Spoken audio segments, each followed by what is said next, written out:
they work from God down towards man.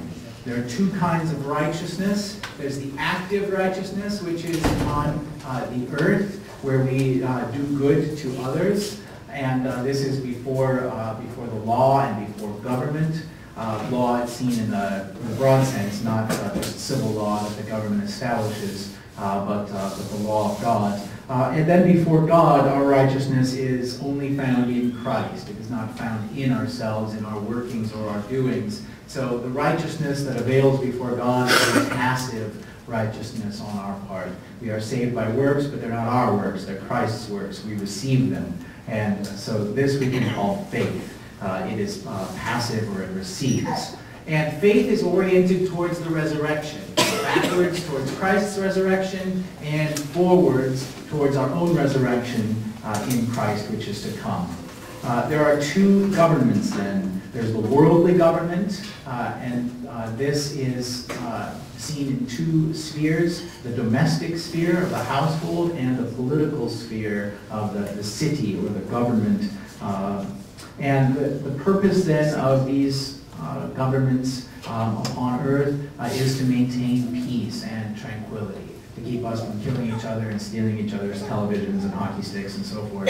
And then we have the spiritual government, which has a completely different orientation, and this is directed towards heaven. Faith looks up to heaven, and the spiritual government then gives us access to the heavenly things, access to the righteousness of Christ. Works, as we try to do works, it drives us to despair because we can't do them. We can't fulfill them perfectly. And this then serves its purpose of throwing us down to our knees, helpless, crying out to God for his help. So faith directs us to the power of Christ on his cross. True faith, this resolving the problem of is it faith or works, true faith does works. True faith is active in love, and it does so not out of compulsion, but because that's who God is. That's what God is like. God is love, and so faith, as it apprehends God, seeks to work in love. Love doesn't say, what must I do? What is the minimum required? Or how must I act? Love just does it because it is oriented towards people and finds its joy not in the works, but in helping other people. The Christian is engaged in a long battle, a long struggle in this life, and the desperation that this long struggle produces, particularly as we battle our own sinful nature, this desperation drives us to see the true miracle, which is the gospel. That's where we find God in the gospel. Okay, so taking up then today's topic, which is, how do we relate to God? What is our relationship to God, and how does it affect other people? We have to deal then with the idea of love. And love is not the hallmark Valentine's kind of love, but it's something quite different. Luther, in his on the Abendmahl, which is the German word for Lord's Supper, it just means evening meal, but it's particularly referring to the Last Supper, the evening meal, the evening when Christ was betrayed. Luther sets forth the context of vocation in what he calls the three holy orders. These are the only holy orders and true institutions that are established by God. These three are the office of the ministry, marriage, and earthly government. So these are the three orders or estates. Marriage, ministry first, not in order, not in terms of priority, but the order that he gives to them, the order of the office of the ministry, the order of marriage, and then the order of earthly government. And if we only had these three, then vocation would be unchanging, it would be fixed, and we would have very definite rules. But transcending them all, but also permeating through all of them, is love. Now, what is love? It's not how you feel. It's not what you experience, but rather, Luther defines it this way. Love is that in which man serves all who are needy, forgives his enemies, prays for all, and willingly suffers wrong. So note there that we are dealing with verbs. We're dealing with actions, not emotions, not experiences. You may feel very much in love in a romantic way with somebody, and then that fades or it is attenuated, and maybe over the seasons of a marriage it burns very hot and bright, and then at other times it seems to barely be there. And all these things are the realm of emotions. We are extremely fickle creatures, prone to all sorts of over-exuberance and inappropriate despair. That's not what love is. Love serves. Love forgives. Love prays. And love suffers.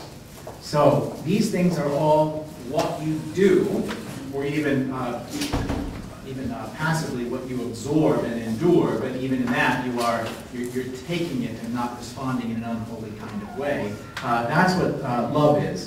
So Luther then goes on to define it this way. Love is the inner willingness to do and bear all that is required by vocation, but does it gladly and without resistance.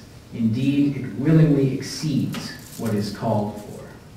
So you can do the right thing, but perhaps not for the right reason. That's what vocation does. That's what is meant when we say vocation is the ethical station. It forces you to do the right thing. And this is for the benefit of the neighbor. And we sometimes try to do this by means of civil laws. You know, some states or municipalities have passed like a Good Samaritan law. Basically, if you come across somebody who is in need of your help, the law obligates you to help that person. And by passing laws, we are trying to control people's outward behavior to force them to do what is right, whether that's for themselves or for others. Even things like safety requirements. Your child must be in a car seat. The state is trying to force the parent to protect the child, recognizing that some parents won't. So, but none of this is really love, because love acts willingly. It is the inner willingness to do and bear everything that vocation requires. You do it gladly, not out of compulsion. So that's how love is being defined. But we have to remember that your love won't save you, that is, before God. Love cannot save you because it's something that you are doing, and you are incapable of saving yourself. So none of this saves man. Vocation and love are good and holy works in this life. They belong to the earth. So it's faith in Jesus is what saves. And this faith stands above everything that belongs to what Luther calls the priestly office, which is all the church vocations. Sometimes people think that they are going to serve God more by going into church work. Now, we need pastors and school teachers and deaconesses and all these sorts of things. The church needs them, but the priestly office doesn't save the one who is in it. You are not more pleasing to God by entering into some churchly work, as it were. It's faith in Jesus that saves, and so this faith transcends all of the priestly vocations or the priestly offices. So what happens when I become a Christian? That's what 1 Corinthians chapter 7, verse 20 takes up. So let's look that up. 1 Corinthians chapter 7, verse 20. And it might be helpful to look at just a little bit of the surrounding context. 1 Corinthians 7 is dealing primarily with marriage, but you'll see something very interesting in the verse following verse 20. So let's read 1 Corinthians 7, 20 and 21. King James, do you have that for me, Frederick? Let each one remain in the same calling in which he was called. Were you called while a slave? Do not be concerned about it, but if you can be made free, rather use it. Okay, so saying remain in your calling. don't depart from your calling. And here he's speaking about slavery. Again, not the American experience of slavery, really generally on account of a debt that one entered into this. And so it would be for a period of time, or if the debt was enormous, for lifelong. But he's saying, don't worry about trying to get out of your station. But if you do get out of your station, then use that. Use the new status, the new condition that you are in. Remain in your calling. So, don't seek to depart from it. Where has God put you in life? This deals both with your, if you will, your occupation or your work, but also your family situation particularly, or your situation before the government in terms of your citizenship, this kind of thing. So, the call of the gospel comes to man right where he is. It doesn't call him to leave his station, but it is going to enable him to truly do properly what is in his station. So, a man is not to give up his stand, in the place where God has put him to stand when the call of the gospel comes. But now that the man has faith, has been received into Christ's kingdom, he is then called to exercise this faith through love in his station. In other words, to begin to do willingly, voluntarily, gladly, what before he would do only grumbling or out of compulsion.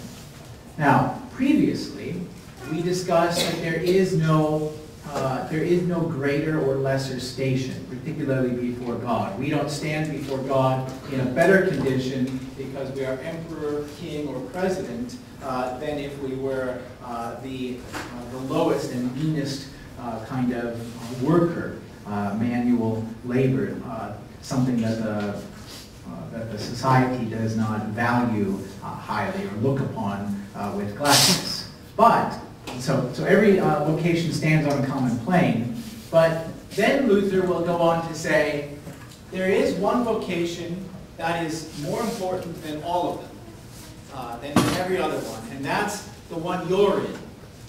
And what this means not is that you are more important, but Luther puts it this way: one important fact in God's providence is that I have the neighbor I have. I have the neighbor that I have. And this sounds like perhaps one of the more annoying phrases of our culture. It is what it is, which is often intended just to designate a kind of resignation, as it were. But you have the neighbor you have, which means that your spouse is the one you should be concerned with. Not being rid of your spouse, or getting a different one, longing to have a different one. Your child is the one that you have. Your mother is the one that you have. Your property is what you have. Your job is the one that you have. And that all puts you very much into direct relationship with a particular individual that may in fact be annoying or troublesome or vexing. And the reality is that that's the one that you are to tend to. You are to deal with the neighbor that you have, and God wishes it to be so. Perhaps if your spouse or your mother or your child or your brother or sister or your coworker or the person that sits on the same board with you at church or sits in the same pew as you do at church and is annoying to you, that precisely that is the work that God has given you to do. Maybe even just in enduring the annoyance, suppressing the desire to be irritated or to lash out or to grumble or complain or gossip, but to learn to look upon that other person with love. So, we'll come back to this in a moment. God doesn't deal with you directly. I mean, he may, but generally speaking, God deals with us through means. He does this in the church by dealing with us through the means of grace. He doesn't act on us directly, but he acts on us through the preaching of the word that comes from a human man and through the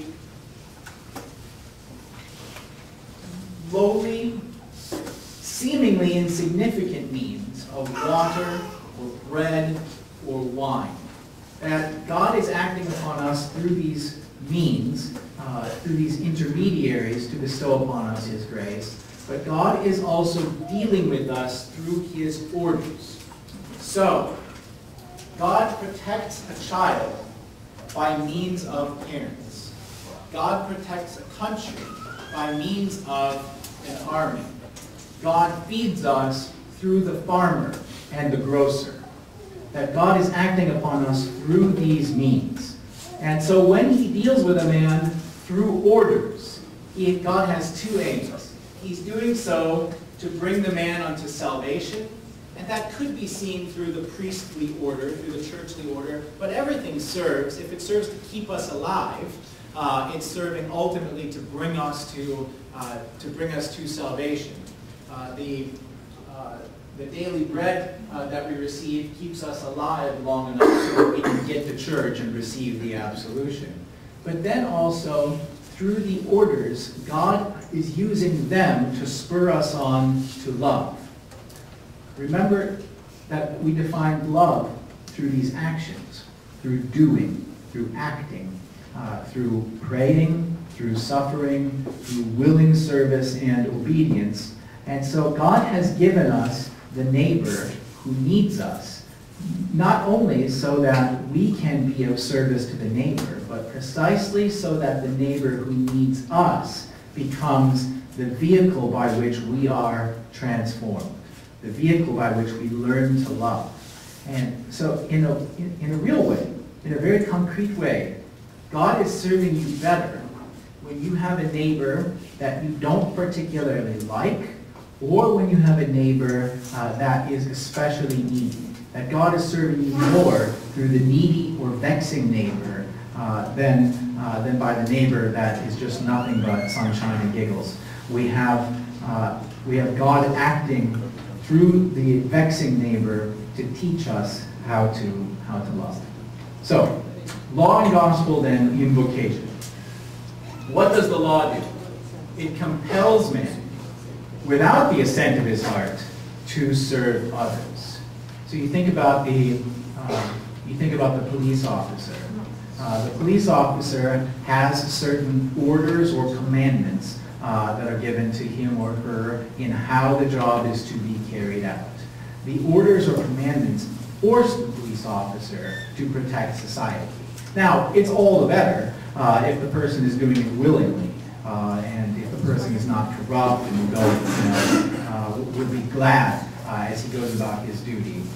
Likewise, in terms of father or mother, we have laws against neglect of a child to force the parent to feed the child, to clothe the child, and so forth. And these things are done quite apart with the assent of the heart. In fact, the person may not want to get up in the middle of the night and do what needs to be done, but is forced to do so by the law. And this serves to do several things: to crucify the old man, to help the neighbor, and to, by bringing the person to despair, to advance him to salvation. And so the vocation does all of this. The vocation forces the neighbor to be served, and it also forces us to come to grips with who we are before God. But then we have the gospel in vocation, and that opens the gate of heaven, and it works a miracle. Whereas previously something was done out of compulsion, now the person who is embraced by God's love immediately descends himself in love, freely placing himself into service or the bondage of the neighbor. That the one who did the action out of compulsion, now through the gospel begins to do it willingly. And so the person is advanced in the progress of the crucifying of the old man and the resurrection of the new man. So all of this is going on all of the time, and we can't even be always fully aware of which condition we're in, or is it 60% willingness and 40% unwillingness at the moment? Where am I in the status? We don't know. We're so foolish we can't even really ascertain who we are before ourselves. These two things are constantly in tension with us. Yeah. What does one do if the neighbor that you are supposed to love even if you don't want to, so you are doing it out of obedience, rejects the love that you are offering. Yeah, well, there's nothing you What can if do they about tell that. you, go away, I don't want to see you again, you know, whatever, be it, you know. Sometimes a person may not receive what we have to give.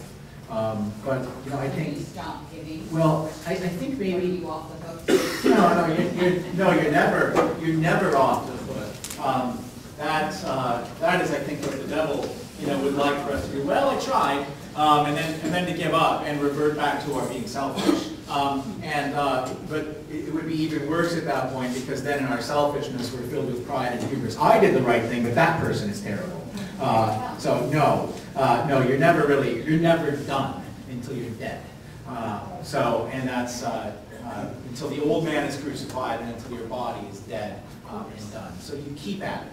You keep at it always. Now, I mean, there may be certain circumstances where the person so cuts themselves off from you, or it is no longer possible. But what St. Paul says, as far as it depends upon you. So you keep at it as far as it depends upon you. Eric. She's going to say prayer.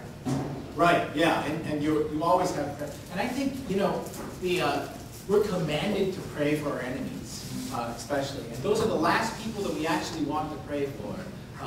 But in praying for our enemies, we are being forced to try to have a compassionate heart towards them, to try to love them. I'm forgetting which essay it's in, but in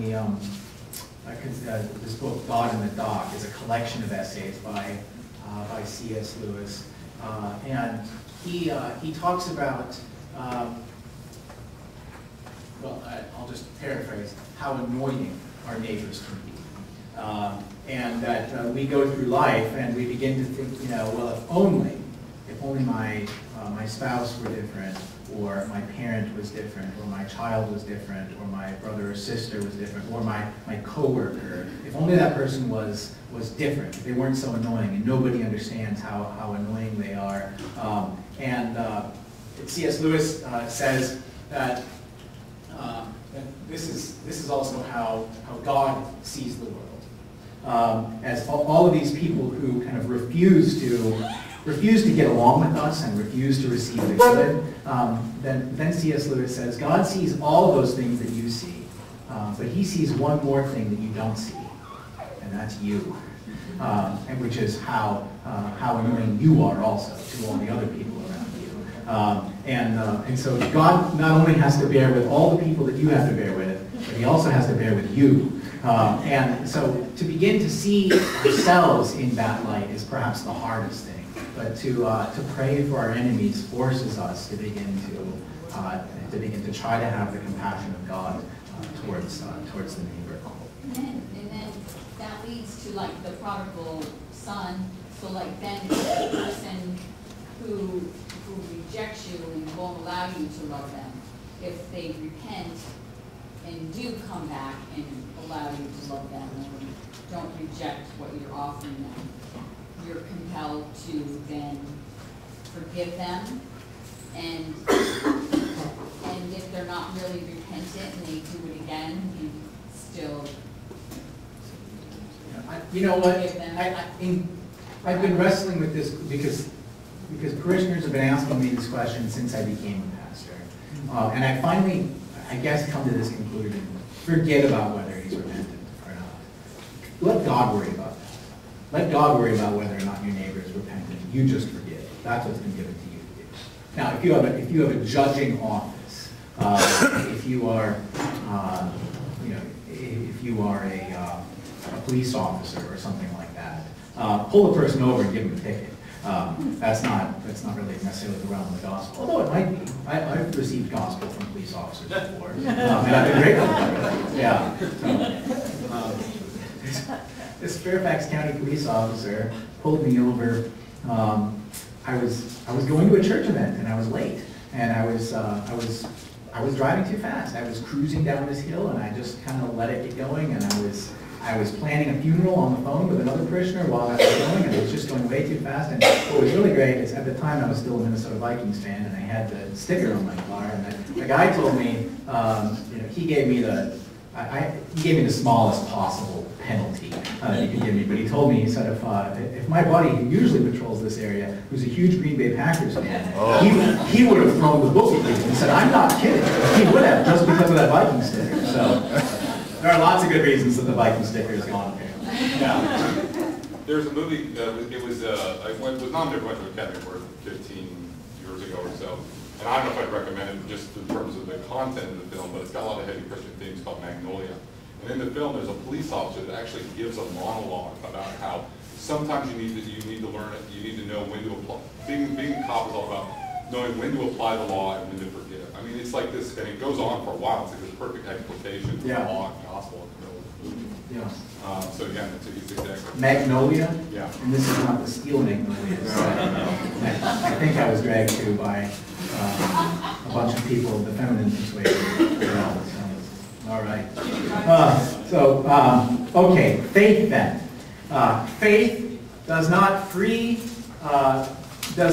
you from your vocation towards your neighbor. I wrote that down poorly. It doesn't free you from your vocation towards your neighbor. But the vocation becomes the place then where the old man is crucified through the law, and where the new life of faith is exercised toward the gospel.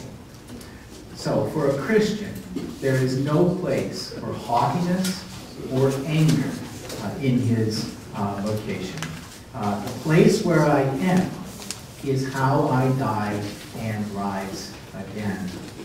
People long to have different vocations, the idea that the grass is greener on the other side. They long, a pastor might long to be in a different church. A person might long to have different family members. You might long to have a different financial situation, long to live in a different place. But precisely where you are and where God has put you in his arena so that you can learn to die and rise again.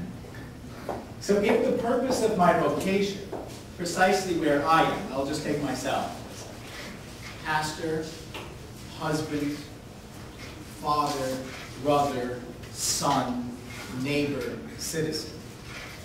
The place where I am has given me a particular charge to love this wife, to care for this church, to love this son, to love this sister, to love these parents. And my vocation calls me to serve them in love. If God moves me to a different vocation, whether he makes me tomorrow president of the Missouri Synod, president of the United States, or the lowest kind of employee wherever I am, I still have exactly the same call on my life. It's just that my neighbor would be different. I would have a different person that I am to serve, or a different set of people that I am to serve, but I would not really be being moved to a higher or lower station. The world might count it as higher or lower. People pastors judge each other based upon how big their church is, or how much money their church has, what the size of their budget is, how nice their office is, or their bathrooms are. You walk into a place and you say, oh, this person has it better because they have a really nice looking church building. Or this person has it worse because look how shabby things are. They only have 30 people coming to their church. That person has a low station. No, it really doesn't matter whether you are in the world's estimation of a very grand station or a very lowly station. We might say that if it might actually be worse, that the more you have and the better your condition is, the more you are called to step out of the luxury of your situation to serve others. What does Jesus say? To whom much is given, much shall be required. Wherever I am, whether I am seemingly exalted to a very high station or a very low station, as the world counts it, it should neither make me haughty or upset at my condition. I have the same mandate, which is serve the neighbor that God has given to me. And so that becomes our spiritual work. And people look at spiritual things as things not done in the body, or things ephemeral, or things particularly churchy or holy. But your spiritual work is spiritual when it is done according to the Word of God, and done in faith, and out of that willing love. So two people can do exactly the same action. Take a nurse in the hospital. A nurse in the hospital, may care for a patient, and they may provide exactly the same care. But for the one, the work is spiritual because it is done willingly and with a glad heart, in joyous obedience to God, and the other one is simply doing it because it's the rule of the workplace and to earn a paycheck. So exactly the same work might be done, but one is going to be more spiritual than the other, and we are not going to be able to determine most of the time which is which. We're not going to really be able to see that because only God is really going to see it. Vocation is law, but when it's carried out in faith, the purpose of the vocation is fulfilled, that man is being transformed in the willingness of his heart. All right, let's go to Luke chapter 12.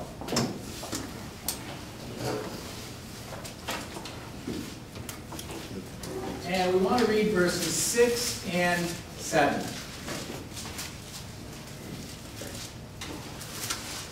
Did you bring my brownies, Dee?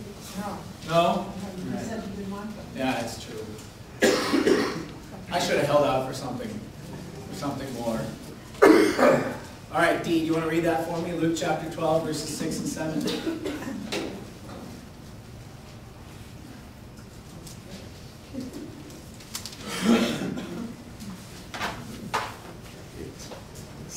Are not 5 sparrows sold for 2 copper coins, and not one of them is forgotten before God? But the very hairs of your head are all numbered. Do not fear, therefore. You are more valuable than many sparrows. All right. On the basis of this passage, Luther emphasized that we are not to worry about if we are in the right vocation. Am I where God wants me to be? Just as God keeps track of every sparrow, as God knows how many hairs are on your head, even though you don't, then everything has been so ordered and designed that you are exactly where God wants you to be. So don't worry about what I am supposed to do. You deal with the neighbor that you have.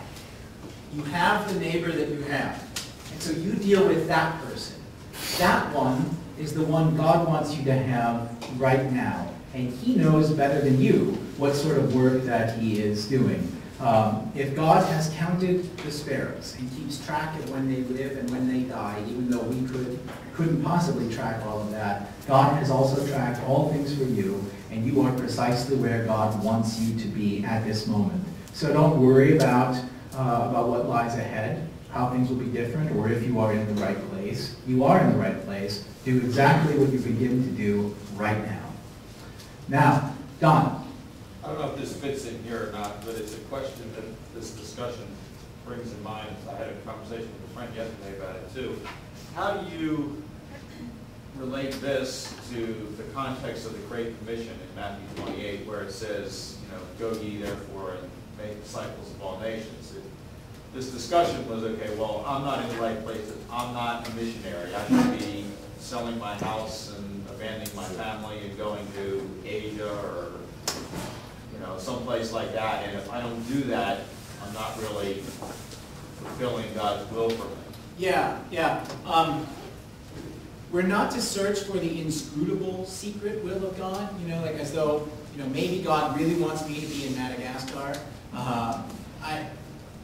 The things in my life have led up to a certain point, and there are more calculations than we could possibly account for if we were to try to enter it into a spreadsheet or some sort of computer model. I think that when it comes to the office of the ministry, St. Paul says that if a man desires the office of bishop, he desires a good work, that that's a good thing. So there is something to be said for the desires that God has planted in your heart. The reason why I threw Madagascar out there is that while I know our church has an increasingly improving relationship with the Lutheran Church in Madagascar, we're sending professors and missionaries and other kinds of mercy help that's over there.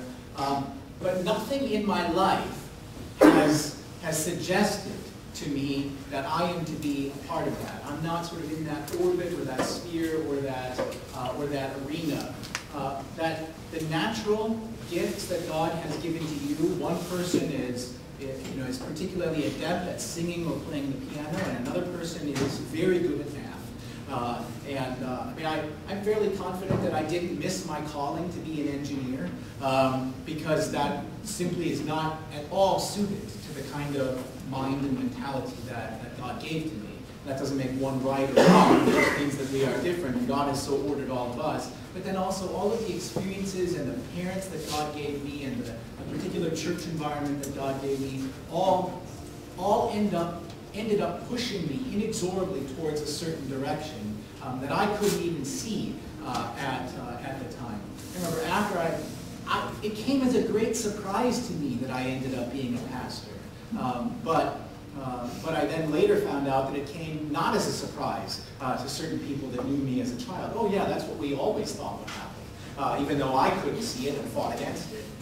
So there's something to be said for your own natural gifts and experiences and the people that God has put into your orbit that end up kind of pushing you in one way or another.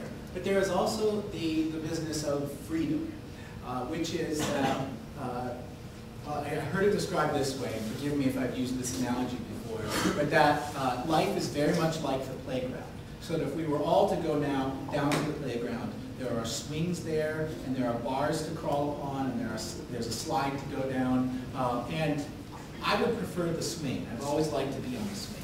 I would prefer not to crawl across the monkey bars or something like that, because that's never been very enjoyable to me. But to another person, they may particularly enjoy that. So within the parameters of the rules of the playground, and we can think of the rules of the world as our playground as being the Decalogue, the Ten Commandments, then do what you want to do.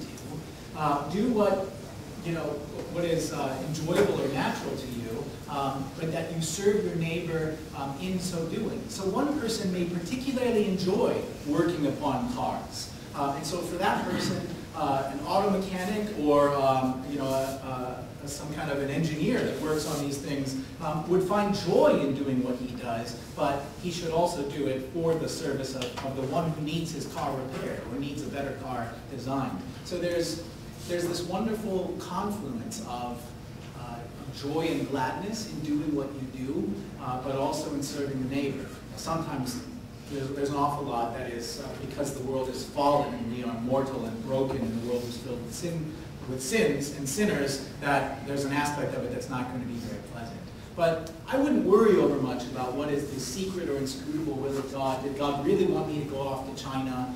Well, I feel fairly confident no, because nothing in my life has ever pushed me in that direction. I have no gifts or affinity for the Chinese language, but if somebody may come along who's in the station of finding the person to go to China, and this is what people do all the time in various positions. Let's find the right person for this job, and they go searching for the person with the right gifts and abilities, and that might particularly be in the realm of the church.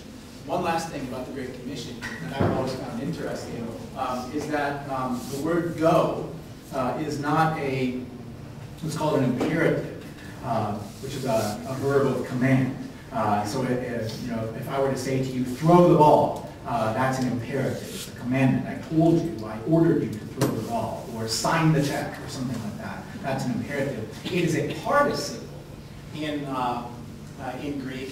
The real commandment is the make disciples, but it is as you go, or as you are going.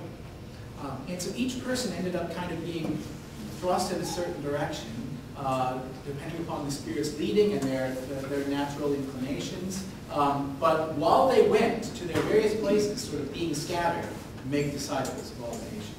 I think, though, that was particularly a commandment that was given to those 11, then plus Matthias and plus others, and it continues to go as being given to the ministry. It's given to the church in general, but then St. Paul tells Titus, find men and make them pastors in these various places. So that work continues to go on throughout the church as the church calls the man. Many people are led to sorrow, confusion, and disappointment because they think that they have received a call to the ministry, and what it is it was the desire to serve as a call to the ministry. I knew a man who firmly believed that he had a call to the ministry, but he was rejected by seminary after seminary. And that should have told him something, that the seminary and the church, upon evaluating you, says, no, you are not suited for the ministry. So this led to confusion because this person believed he had a call, but that was purely subjective. I did not have a call to the ministry until the church gave me one. So I may have had a subjective kind of call, a desire that pushed me there, but oftentimes the desire runs the other way. Isaiah thinks he's got a call to the ministry. God says, who shall I send? Who will go for me? And Isaiah says, I'll go. And as soon as God tells him what to do, he says, how long? I don't want to do that, because what he was now given to do was extremely unpleasant, and it leads to his own martyrdom. So as soon as he finds out what he's supposed to do, oh, and by the way, before we actually get going on this, I'm going to put this burning coal on your mouth, it suddenly is no longer exciting. Most people, given the call to the ministry in the Bible, do their best to run away from it. So we shouldn't worry about how we're feeling at a particular moment. Forget that. Deal with the objective thing and the neighbor that you have. So all this it circles back then to you have the neighbor that you have. Serve that person.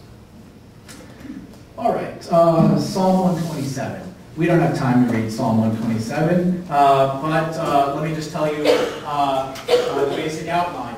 God builds the house. God builds the house. God cares for it. If God doesn't build the house, it's all done in vain. It's all done for nothing. And Luther takes this Bible passage and he says to young people, get married. And apparently, this is particularly a problem today, but this was even a problem in Luther's day. People would say, I can't get married because I don't have enough money. And I can't have children because I don't have enough money. I haven't finished school. I haven't established my career yet. And Luther says, forget all that. Don't worry about it. God builds the house. And if God is caring for the house, then he will care for the house. He will give you what you need. So don't worry about it. The more you try to control and the more you try to make plans, the more problems that will come. And what are the problems that come from delaying marriage? Sexual immorality. The sixth commandment. God has designed us for it. There are very few people for whom God has not made marriage suitable to, that he has given the gift of celibacy to. It is a gift, but it's an extraordinary gift. And so what ends up happening is that we place our material desires over against the commandment of God, and we put ourselves in a very untenable situation. It becomes very difficult to obey the commandment of God and not be married. So God has established it, and he has also established the procreation of children so that God's ongoing work can take place. So Luther says, God will take care of you. Stop not trusting him. Stop worrying so much about the money. Now, sometimes my neighbor becomes my enemy. The enemy and the opponent is a test of our patience, and it is an opportunity for Christian obedience to the commandment of love. So, do you have a spouse that you love? That's wonderful. That's a great gift from God. Do you have a spouse that has become your enemy? Well, God uses that to expose the sinful nature that still lurks so deeply and powerfully within you. And God then is using the enemy in your vocation, whether it's spouse, parent, child, co-worker, fellow church member. It reveals to us how strongly the old Adam still lives in us. And we are then being given a gift through the test of our neighbor. If you were to either enter into the military or join a competitive sports team, you would be put through drills, and they would be painful. You would be forced to exercise your arms, and the exercise of it would tear your muscles apart. But the tearing of the muscles apart is going to make you stronger. So likewise, the neighbors that are vexing to you are given to you to strengthen your spiritual muscles, to tear you apart, to pulverize you and to crush you, exposing your old Adam, your sinful nature, and teaching you to cry out to God for mercy and help and strength. Last thing, this deals with what I was talking before about the inner call to the ministry. People may think that the call of our vocation depends on how we feel about it or what we like. And Luther says that everything that you have, your thimble and your needle, he says even your beer vat, is all a little sermon. They all are preaching to you, use me to serve the neighbor. So if you have beer, Luther says, the beer in your beer vat is there not only for you to enjoy, but to share with your neighbor. And if you have a hatchet in your tool chest, in your shed, then that hatchet is given to you that you may go and cut down a tree for your neighbor. Now, we don't live in that kind of an environment, but I told you before about my friend Greg, who loaned me his truck, volunteered his truck for me to move, saying the truck was not his, but God's. He got what Luther is trying to say here. That truck was crying out, use me to serve the neighbor. So whatever you have, it's for your enjoyment, but it's also for your neighbor. Has God given you certain gifts, intellectual gifts or physical gifts? Use them to serve your neighbor. Has God given you certain tools? Use your tools to serve your neighbor. Whatever he has given to you, whatever he has placed at your disposal, everything preaches, use me to serve the neighbor. So everything that God has given to you is a sermon. A Christian finds himself, final thought, called to drab and lowly tasks. A Christian finds himself called to drab and lowly tasks. And sanctification is hidden in the things that seem offensively ordinary. We would count it spectacular if through our work thousands of people were fed, thousands of people were brought to baptism, or some extraordinary work came to pass. And we count it as quite insignificant to wipe a booger off of a child's face, and maybe even rather unpleasant. But it is precisely in what is offensively ordinary, drab and menial, that God is doing his work. And one of the most extraordinary works of saintliness that I have seen is multiple times in older parishioners, not always older, but often older parishioners where one spouse is caring for the other spouse who is in terrible condition, physically or mentally.